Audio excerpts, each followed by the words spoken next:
happening today. Many people don't have time for God more. They think of themselves. They think of what they want to get. They think of challenges they are having, forgetting God. But God is using that to remind us also today that we should make Him priority in everything. God number one, every other thing can follow after them. And I pray that as we have been taught this morning, the Lord will help us all. That we will consider God first in everything that we do. And in our lives, that God alone will be glorified in Jesus' name. These are things that have happened in the time past, it's still happening today. And for those of us that are privileged to be able to access this information, it's going to be of great help unto us. Brother Perry, thank you so much.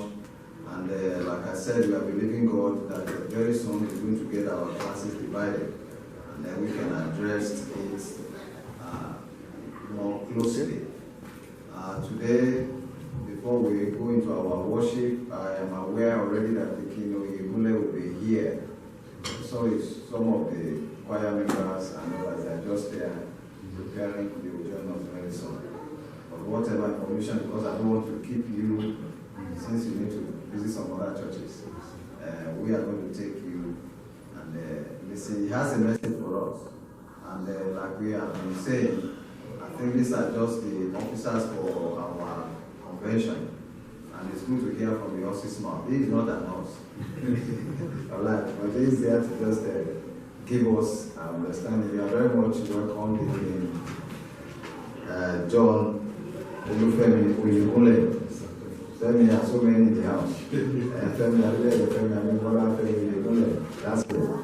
So we want to give him time to just address us on what he's saying. Praise God, somebody. Our God is good, and all the time. I want to greet everyone in the name of the Father, the Son, and the Holy Spirit. And it's a privilege to be here this morning and to fellowship together. And that was a powerful message for our leader. Pray for more anointing from God. And my father in the Lord, Pastor Reverend Abibola, thank you so much. And every member of this great church, I want to say greetings unto you all.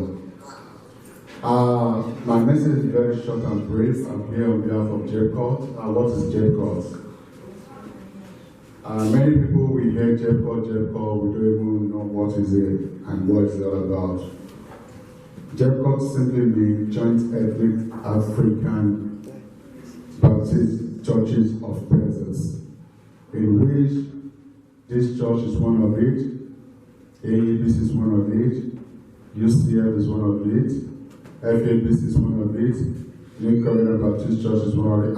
Actually, we have up to 11 churches that are part of this group that is called JEPCOT. But before I proceed, the president of the JEPCOT sent his greeting in person of Dr. Reverend Joel Ajayi, the executive member of the JEPCOT and JEPCOT Council, as well as the JEPCOT Pastors Ministries. While I am here today, I want to believe many of us have seen this poster, or you have been given one, because we send this to all the JEPCOT churches members to distribute out. Because we're having our annual convention coming up next month in August 11th through the 12th. And why do we do this convention annually? It's just to bring ourselves together. Many churches are doing this as well. BGCT, they have their own convention. Redeemed Christian Church of God, they have their own convention. Many denominations, they have their own convention. Then we are looking for a place where we all can gather together in the name of God. And this has been going on for almost 9 years now. We do this every year, the convention time. And what do we expect in convention time? The 11th of August will be the musical of gospel music. That's including the registration of convention. And this happens, the registration starts from 3 p.m.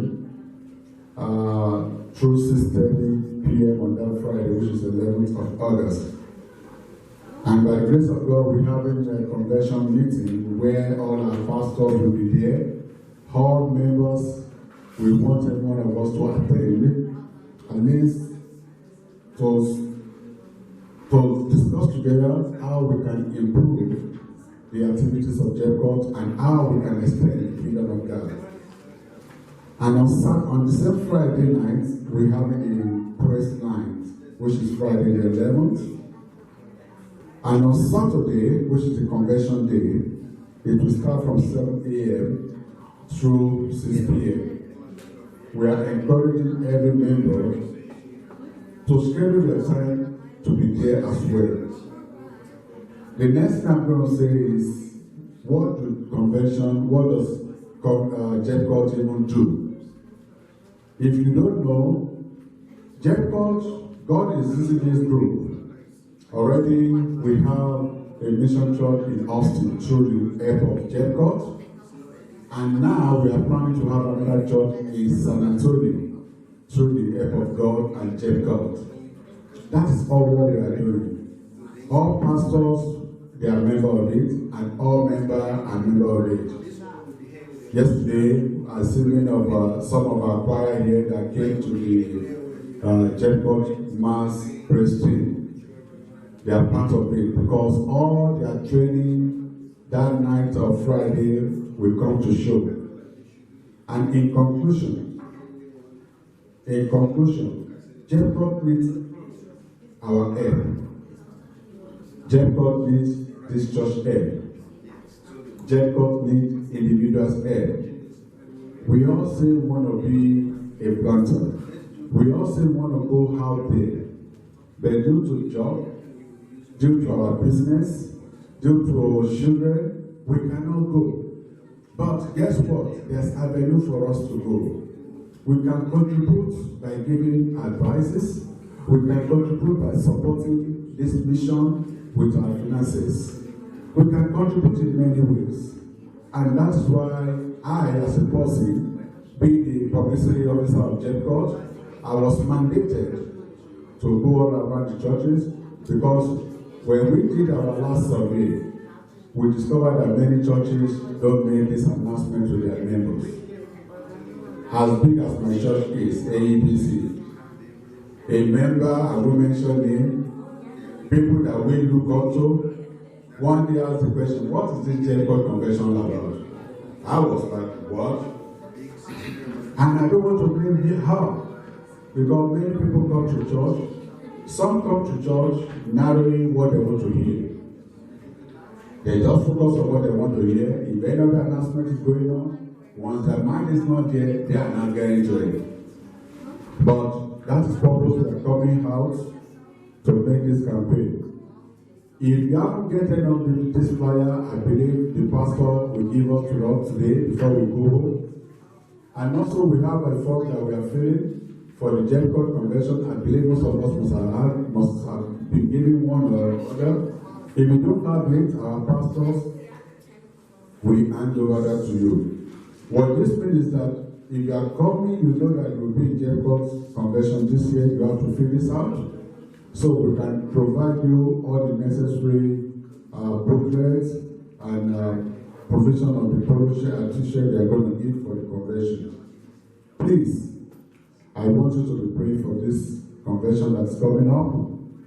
I want you to keep praying for JEPCOT, and I want you, the Church of God, to keep praying for all our pastors. And I pray that at the end of the day, I'm not talking of today, at the last day, the Lord will give us the grace to be with Him in the name of Jesus.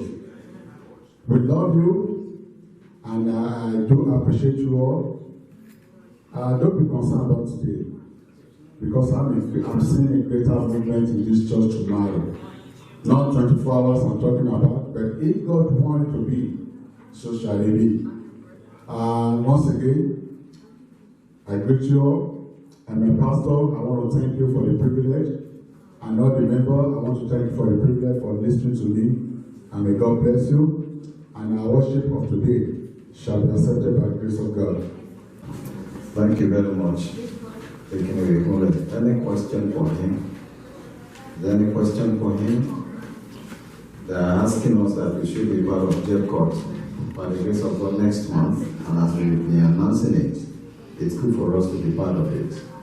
And the Lord will help us. The Lord will make the time for you, and then we shall be there to be blessed of him in Jesus' name. So tell JEPCOT too that we are good. And we'll be there by the grace of God. Yes. Kechi, you are very much welcome, Sister Comfort. We are glad to have you here. We want to see you as our August visitor. And we pray that God will especially bless you today in Jesus' name. When do you have a bulletin? Do you have one bulletin? Please let me pass one bulletin to Brother Kechi and Brother Nicolette.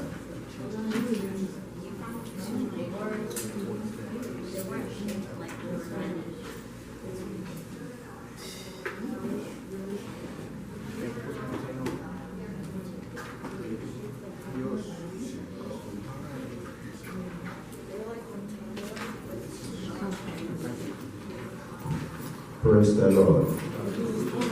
Praise ye the Lord. It is my joy to welcome you especially into the presence of the Most High this morning. And it is my prayer that as you have come, the Lord specially will bless you in Jesus' name. Heaven is going to minister unto you. Let's rise together as the Lord is inviting us this day to this worship. And you may open your Bible with me to the book of Prophet Isaiah chapter 40. The book of Prophet Isaiah chapter 40. And I'd like to read from verses 28 to the end.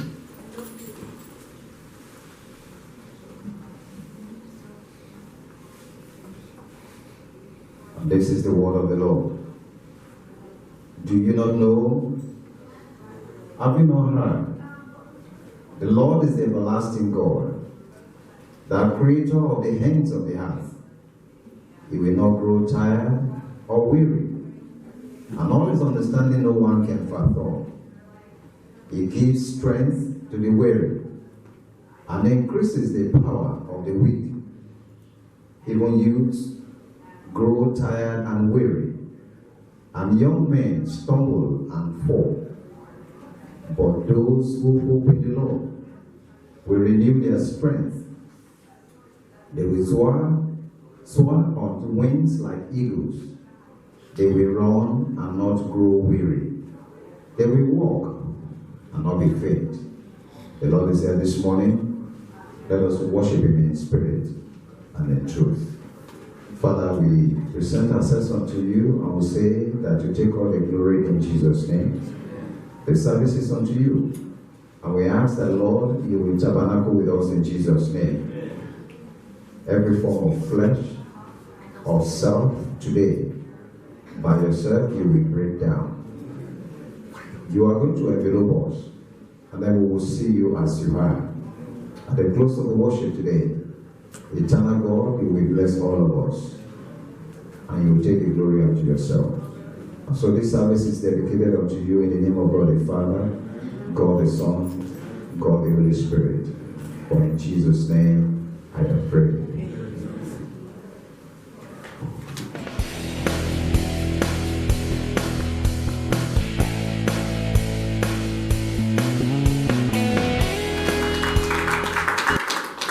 May the Lord continue to renew you in Jesus' name. Amen.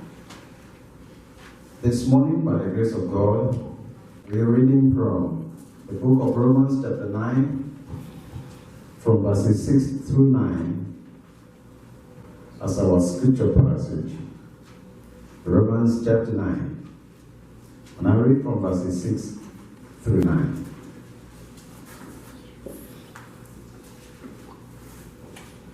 I read. It is not as though God's word had failed, for not all who are descended from Israel are Israel.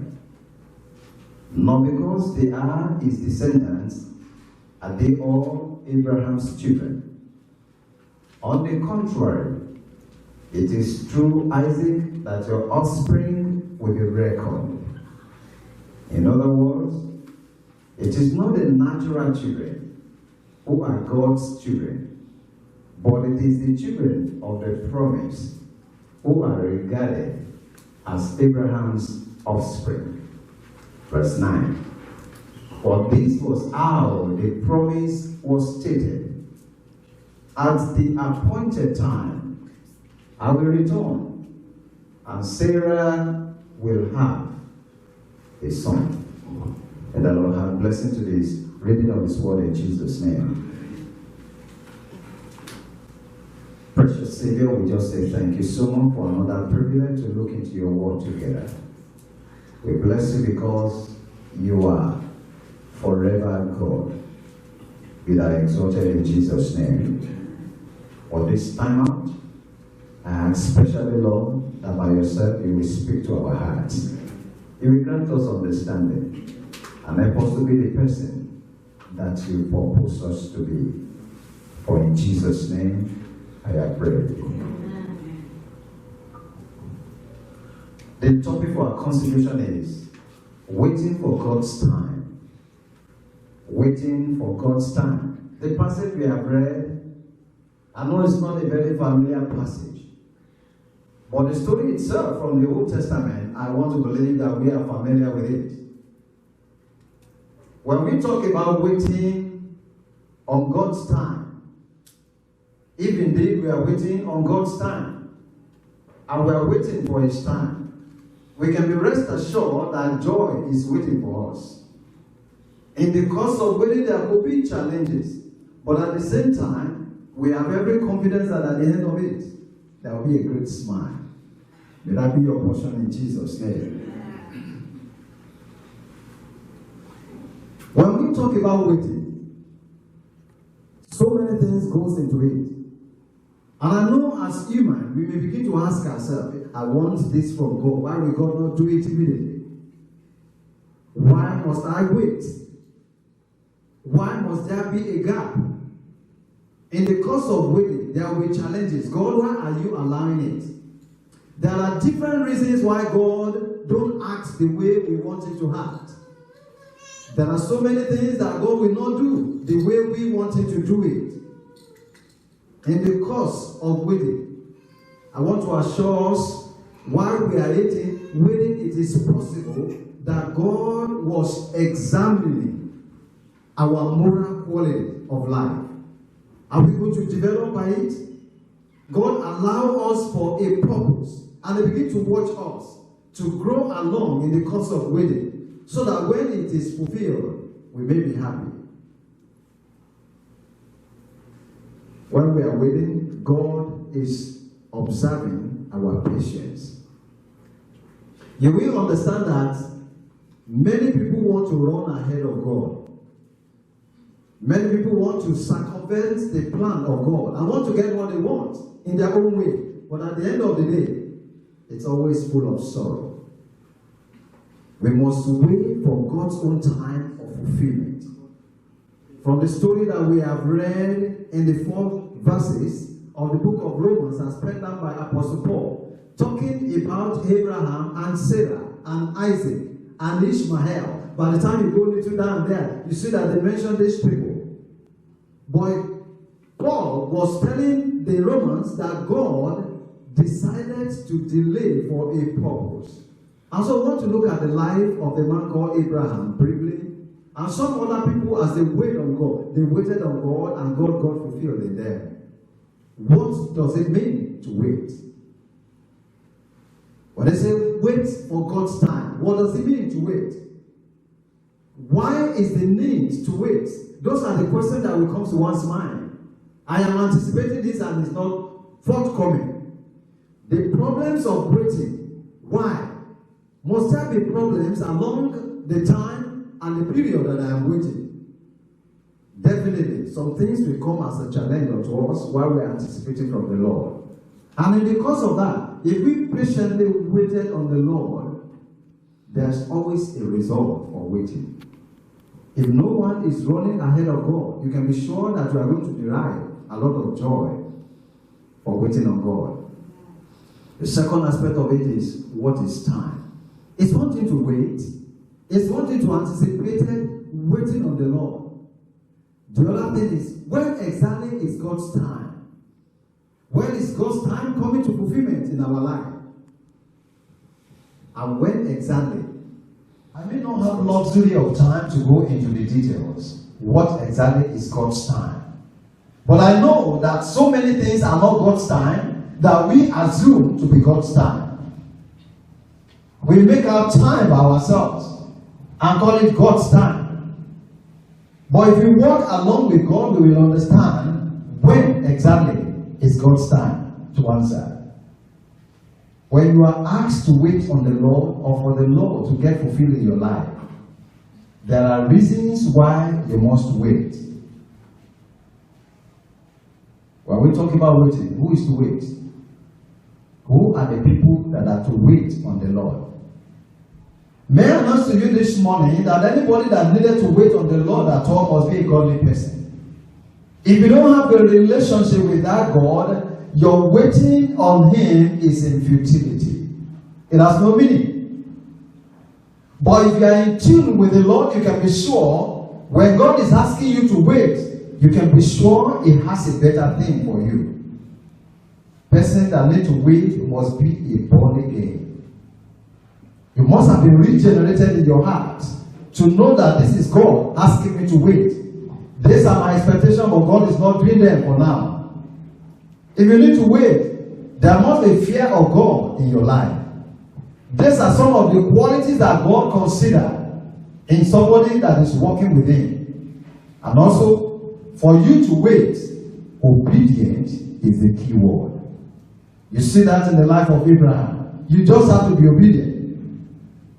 Let me give you a picture of the man called Joseph. The story you know so much. The story of Joseph started in Genesis chapter 37. And the God's time in his life came to fulfillment in his dream. He has a dream about his life.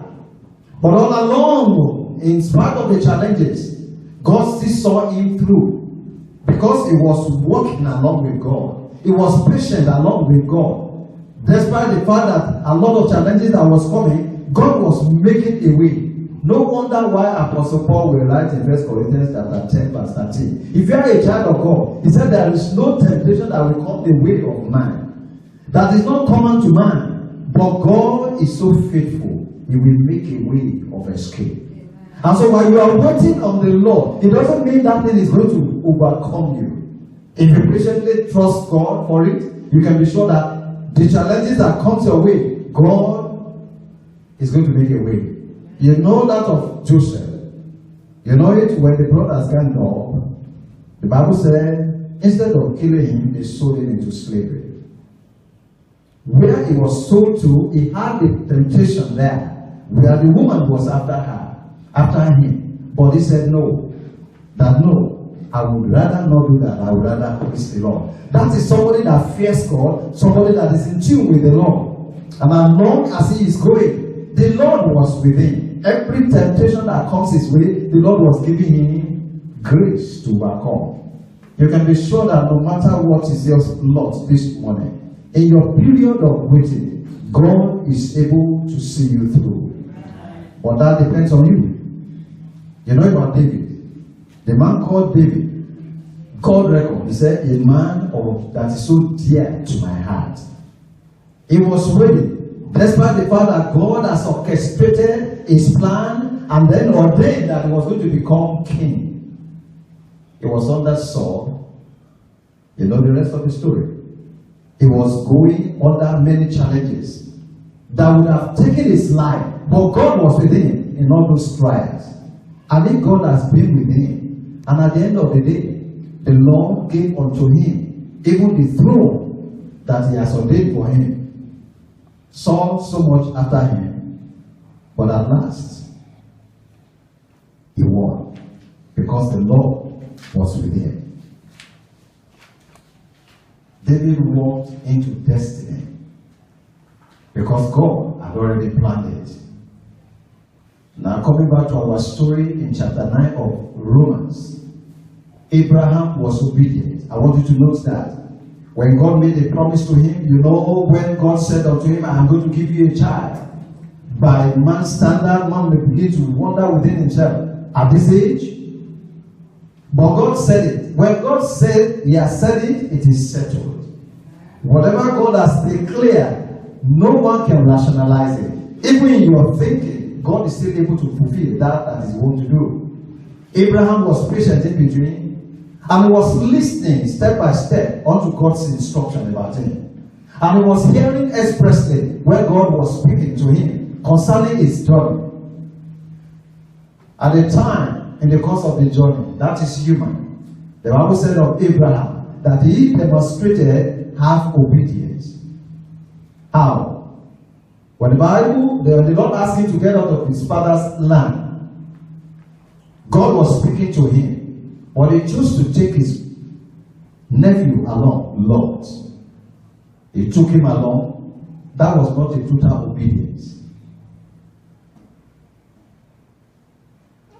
When we are doing things that does not please God, we can be sure that God will deal with us. God will do everything to bring us back. But the moment Abraham chose to part way with Lot, the coast was clear for him. Are you in the house this morning, beloved? Are there areas of your life you think you are not in full obedience unto God? Are there things you are still doing that you think may help God in fulfilling His dream and His plans for your life?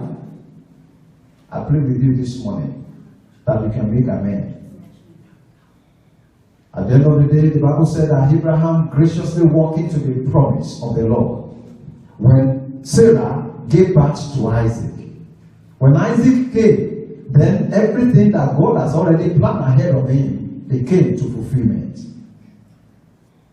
In 2 Kings chapter 4, verses 8 to 16, that is where we have the timing of God. When God is timing, there's always a declaration, prophetic declaration. When the Lord said, this is it, it is settled. You remember Elijah and the story of the woman, Shunammite woman. Because the Shunammite woman obeyed God, the Bible said she opened her door to the man of God. Then the man of God met as physical needs. And that's why he said, the word is about this season, which means this time next year. And the same thing, the same word that goes to Sarah. When the Lord spoke unto her, the Lord sent the angel and said, this time next year, you will have a baby. Though Sarah was thinking, is it possible? And the Shunammite woman looked at herself too about this season. And the Bible records that exactly the same period, the Shunammite woman had a baby.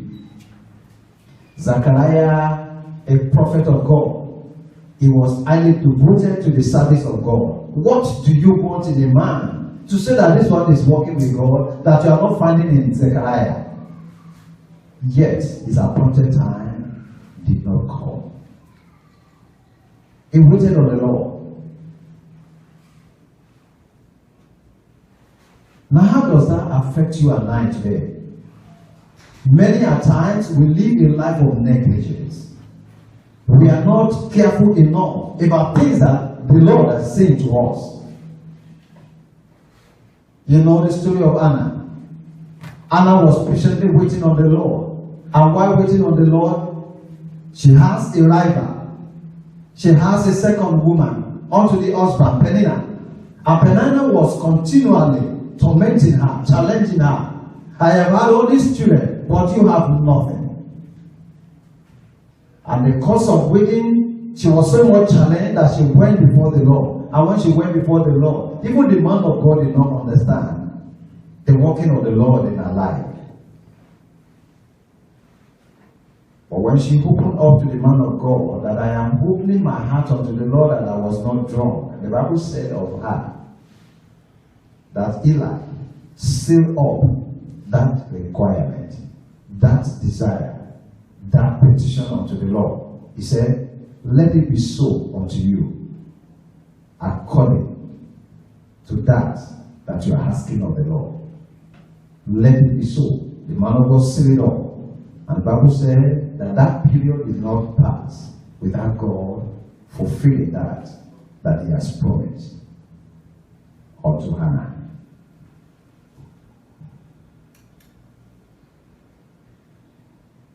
And this is where we are going this morning. Are you also, as a child of God, waiting this morning? I'd like to ask you that you don't have to wait by helping God. Don't help God in any way to get Him fulfilling that He has proposed for you. Where God is taking you to, definitely you will get there. Nobody can stand in your way. Amen. There will be challenges here and there. There will be things you do not bargain or negotiate for. But the Lord might just allow them. And when God is allowing those things, I want you to know God is allowing those things for a purpose. Remember I said unto you, God doesn't allow anything in man's life without a reason. If what you are waiting for is yet to come, God is testing your patience. How more patient are you going to show unto the Lord? How much do you want to wait on the Lord for God to fulfill it? Possibly God is taking you through those things so that I want to see how upright are you going to be? How righteous do you want to remain with Him? How much do you want to trust Him? Do you want to believe that I can handle this situation? That's what God is saying to you. When He says, son, wait. My son, wait. I am going to fulfill it at my own appointed time. There are many things we desire that we feel God should be able to do to us at a particular time, at our own time. Man's time is not God's time. God's time is always a perfect time. If only we learn just to depend upon Him. In the book of Romans that we have read, Paul said to the Romans, he said, not everyone that are Israel, that are children of God. Not all of them are children of God. And that's the more reason why we narrow it down that God has made a promise. And when God has promised, God fulfills it. God gave unto Abraham. Just look at the picture clearly. God gave unto Abraham. Ahead of Isaac, he had Ishmael. But Ishmael was not the promised child.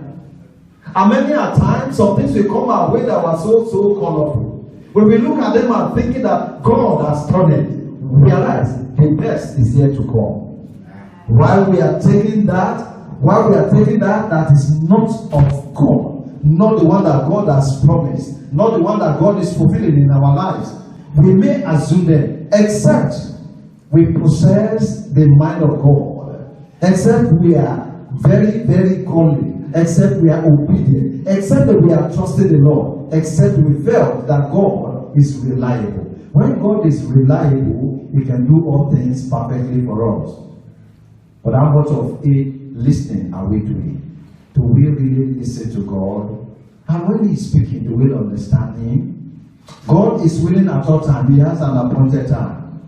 He has an appointed time. And so I stand forth before you this morning as a servant of the Lord, that the appointed time of God for you, you will not miss it. Amen. There's always a fulfilling time. There's always a definite time. But the cost of man of the Spirit to know that this is God. I listened to a song by a lady sometimes. And in it, the lyric says, it may sound so tough, it may seem so rough, it may seem so difficult. It said, just be patient. This time will pass. There are different times in our lives, but God has a definite time. What do we need to do to walk into the timing of God? What do we need to do to fill into God's own fulfillment? And that is only possible if we are obedient to the Lord to the end. If you are very, very much obedient unto the Lord to the end. I have a good news for you this morning as I close. If there is any challenge up to this moment, if there is any delay up to this time, if there has been waiting up to this time that you think they are yet to fulfill, remember, at the appointed time, the Bible said, God sent His Son. When the world was so bad, possibly the situation is so terrible with us. Possibly we are just coping, we are just managing things with our lives. Possibly we are saying unto us, let me just keep on enduring it. No. God has a better plan and a better purpose for you. Because He's willing to bring them to pass according to His purpose. Don't pretend to be a Christian when you are not a Christian. Be a Christian and not a non-Christian. If you are a Christian in the house this morning, the good news is that God has not finished with you yet. God is still in the business of perfecting that has to do with your life. If God says it, God's time for us, waiting on God's time. If you are faithfully waiting on God's time today, God will bring it to bear in our lives. No more negligence, no more absurd faith. God wants us to depend upon Him and trust Him alone. Shall we pray together?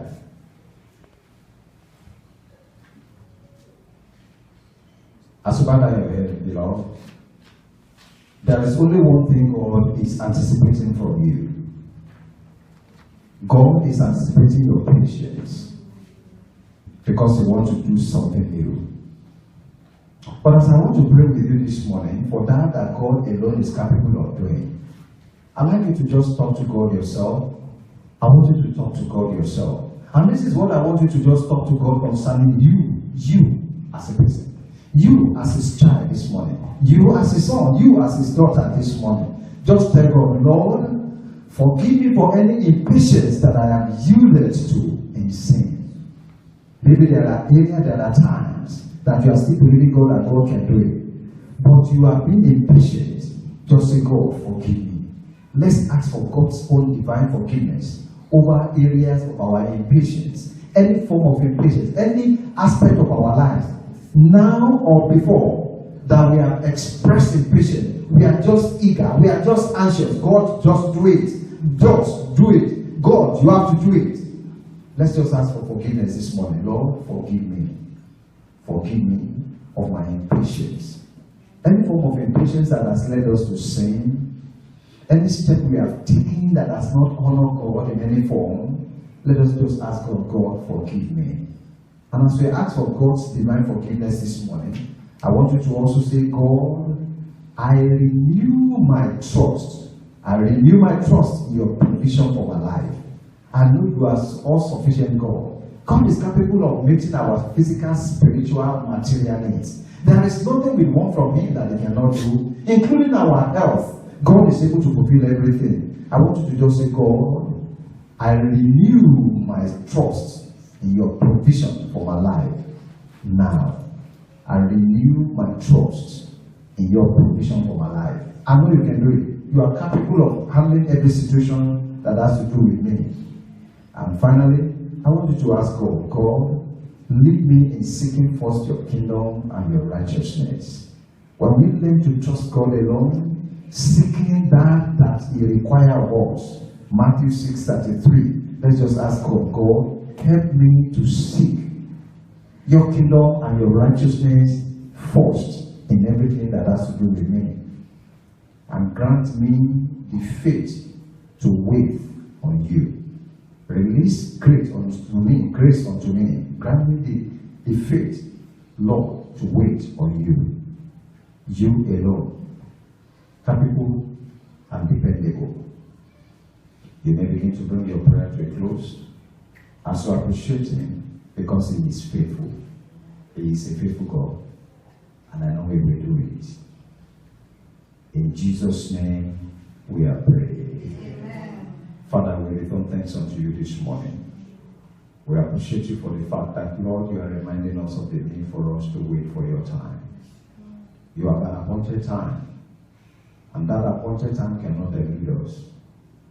At the appointed time, you sent forth Jesus Christ into the world to redeem us. And for the rest of us, Lord, even today, as we seek in following you, Lord, I pray you will grant us more patience. Help us to depend upon you, Lord. Help us to trust you, owning up to you in totality to help us in every bit of our situation. Are there areas we have run ahead of you? Lord, we say we are sorry this morning. And as we trust you that you will help us, to renew our trust in you, we return thanks unto you. Blessed be your holy name, Father. Take all the glory for today and always. In Jesus' name, I have prayed.